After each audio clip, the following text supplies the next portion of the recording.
Padres creativos, hoy nos llegó el kit del Club Pigeon. Entonces aquí con la Emma estamos muy emocionados. Vamos a abrir. ¿Qué hay? A ver, mira, todo esto es para la mamá porque es para que aprenda, ¿no es cierto? Y tenemos por aquí, tenemos funditas para almacenar la leche.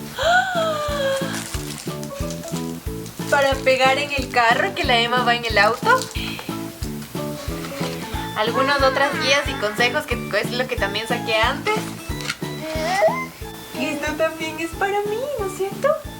Para aprender más sobre los productos Pigeon. Ay, esto qué buenísimo, es para pegarle en la refri y ponerle información de tu pediatra. Es muy importante en el caso de alguna emergencia. ¡Mira! ¡Un juguete! Un juguete para la Emma. ¿Qué es esto?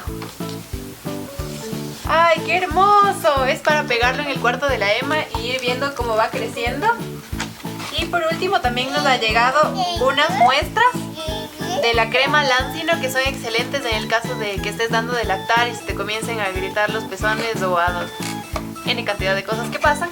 Esta lo puedes usar y te va a aliviar un montón. Eso es todo lo que me ha llegado del Club Pigeon. Recuerden que pueden suscribirse en la página de Pigeon y pedir que les llegue el kit y es totalmente gratuito. Espero que les guste mucho este video y que se animen a pedirlo porque hay cosas buenísimas. ¡Hasta la próxima!